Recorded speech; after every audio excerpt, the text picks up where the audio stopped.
हज़रत खालिद बिन वलीद रज़ियल्लाहु अन्हु इस्लाम के महानतम सेनापतियों में से एक थे। उन्हें सैफुल्लाह यानी अल्लाह की तलवार का अराफी नाम दिया गया था। उनकी ज़िंदगी बहादुरी, युद्ध कौशल और इस्लाम के लिए डेडिकेशन का एग्जाम्पल है। हज़रत खालिद बिन वलीद रज़ियल्लाहु अन्हु का जन्म मक्का के मशहूर कुरैश कबीले के बनी मखज़ूम खानदान में हुआ। ये कबीला अरब में युद्ध कौशल और वीरता के लिए जाना जाता था।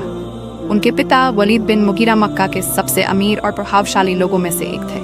बचपन से ही हज़रत खालिद ने घुड़सवारी, तलवारबाजी और युद्ध की रणनीतियों में महारत हासिल कर ली थी। हज़रत खालिद इस्लाम के विरोधी थे। ग़ज़वा उहुद में उन्होंने अपनी चतुर युद्ध नीति से मुसलमानों को बड़ी नुकसान पहुंचाई, लेकिन धीरे धीरे उनके दिल में इस्लाम के प्रति इंटरेस्ट जागी और वो इस्लाम के बारे में जानना चाहते थे। सुलह हुदैबिया के बाद हज़रत खालिद बिन वलीद ने इस्लाम की सच्चाई को पहचाना और अपने भाई के साथ मदीना पहुंचे। वहां उन्होंने मोहम्मद सल्लल्लाहु अलैहि वसल्लम के हाथ पर हाथ रखकर इस्लाम कबूल किया। उनके मुसलमान बनने से इस्लामी सेना को एक बेहतरीन योद्धा मिल गया, तो उन्होंने सब कुछ सही से देखा और समझा। मुताका युद्ध इस्लाम के शुरुआती दौर की सबसे अहम लड़ाइयों में से एक था। ये युद्ध मुसलमानों और रोम साम्राज्य के बीच हुआ। इस लड़ाई में इस्लामी सेना बहुत कम, लेकिन इसके बावजूद उन्होंने बहादुरी और रणनीति से युद्ध लड़ा। इस्लाम तबलीग के दौरान नबी करीम सल्लल्लाहु अलैहि वसल्लम ने की शासकों को इस्लाम की दावत देने के लिए पत्र भेजे। हज़रत हारिस बिन उमैर अजमीर रज़ियल्लाहु अन्हु को बसरा के गवर्नर के पास इस्लाम पैगाम लेकर भेजा गया। गवर्नर ने उनके साथ अन्याय किया और उन्हें शहीद कर दिया। अरब परंपरा के अनुसार राजदूत को मारना युद्ध की घोषणा के समान था। इस्लामिक राज्य ने इस अन्याय का बदला लेने का फैसला किया और एक सेना तैयार किया।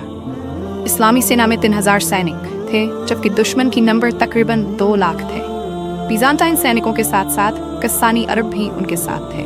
इस्लामी सेना का क़यादत 3 प्रतिष्ठित सहाबा को सौंपा गया, जिसमें हज़रत ज़ैद बिन हारिसा रज़ियल्लाहु अन्हु पहले सेनापति थे और दूसरे हज़रत जाफ़र बिन अबू तालिब रज़ियल्लाहु अन्हु थे और तीसरे हज़रत अब्दुल्ला बिन रवाहा रज़ियल्लाहु अन्हु था।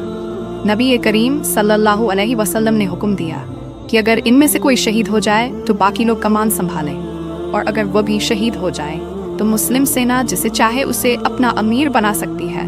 दोनों सेनाएं मुताका के मैदान में आमने सामने आई। इस्लामी सेना की नंबर बहुत कम थी, लेकिन उनके हौसले बुलंद थे। जब युद्ध शुरू हुआ तो हज़रत ज़ैद बिन हारिसा रज़ियल्लाहु अन्हु बहादुरी से लड़ते हुए शहीद हो गए। जब ज़ैद शहीद हुए तो हज़रत जाफ़र बिन अबू तालिब रज़ियल्लाहु अन्हु ने इस्लामी झंडा संभाला। उन्होंने घोड़े से उतरकर पैदल लड़ने का फैसला किया। एक हाथ कट जाने के बाद उन्होंने झंडे को दूसरे हाथ में ले लिया।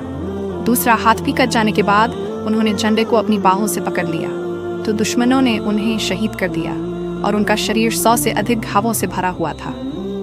जब जाफ़र रज़ियल्लाहु अन्हु की पत्नी को यह खबर मिली तो वह रो पड़ी। तो नबी करीम सल्लल्लाहु अलैहि वसल्लम ने फरमाया कि जाफ़र को जन्नत में 2 पंख दिए जाएंगे हैं जिनसे वो उड़ेंगे, इसलिए उन्हें जाफ़र अत्तैयार, उड़ने वाले जाफ़र कहेगा।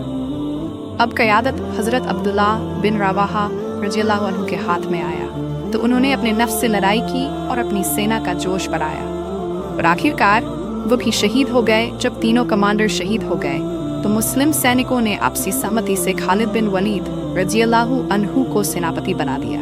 उन्होंने युद्ध में एक अनोखी रणनीति अपनाई। उन्होंने रात में सेना की पूर्ण व्यवस्था की और ऐसे दिखाया कि इस्लामी सेना को बड़ी संख्या में नई सेना आ गए। ये रणनीति सफल रही और दुश्मन घबरा गया, और खालिद बिन वलीद रज़ियल्लाहु अन्हु ने धीरे धीरे सेना को वापस मदीना की ओर सुरक्षित निकाला, और 3000 सैनिकों ने 2 लाख की सेना का सामना किया और दुश्मनों को मार गिराया। खालिद बिन वलीद के क़यादत में इस्लामी सेना को पीछे हटाने की एक नई रणनीति देखी गई, जिसे बाद में अन्य युद्धों में भी इस्तेमाल किया गया। ये लड़ाई इस्लाम के फैलाव में अहम साबित हुई और अरबों को ये एहसास हुआ कि इस्लामी सेना कितनी मजबूत है। ये युद्ध भले ही इस्लामी सेना के लिए कठिन था, लेकिन ये उनकी बहादुरी, कुर्बानी और रणनीति का एक बेहतरीन मिसाल था। इस युद्ध ने हज़रत खालिद बिन वलीद रज़ियल्लाहु अन्हु की फौजी प्रतिभा को साबित किया, और मोहम्मद सल्लल्लाहु अलैहि वसल्लम ने उन्हें सैफुल्लाह, अल्लाह की तलवार का खिताब दिया। इस युद्ध के बाद बीजांटाइन साम्राज्य ने इस्लामिक सेना को हल्के में लेना बंद कर दिया। सहाबा ने इस्लाम के लिए अपनी जानें दी और कभी पीछे नहीं हटे। क्या आप इस्लाम के लिए जान दे सकते हो? खालिद बिन वलीद ने मरने के समय में ये बात बोला था कि मैंने अपनी ज़िंदगी में कई लड़ाइयाँ लड़ी, लेकिन मेरा मृत्यु युद्ध नहीं मिला, बल्कि बिस्तर पर हो रहा है। ये मेरे लिए एक अफसोस की बात है। अपनी जिंदगी की जंग जीतने का जज्बा, जिंदगी में मुश्किलें आएंगी, लोग रोकने की कोशिश करेंगे, हालात तुम्हें तोड़ना चाहेंगे, लेकिन याद रखना, जो टूट जाता है वो वही होता है जो हार मान लेता है, और जो डटा रहता है वही जीतता है। खालिद बिन वलीद रजी अल्लाहु अन्हु कभी किसी जंग में नहीं हारे। क्यों? क्योंकि उनका भरोसा अल्लाह पर था, उनकी मेहनत सच्ची थी और उनका मकसद सिर्फ अल्लाह की राह में जीत हासिल करना था। आज अगर तुम भी अपनी जिंदगी में किसी जंग से जूझ रहे हो, कोई मुश्किल, कोई डर, कोई हार, तो रुकना मत। खुद पर और अपने रब पर भरोसा रखो। कभी हार मत मानो। जब तक सांस है तब तक संघर्ष है, और जब तक संघर्ष है तब तक जीत मुमकिन है।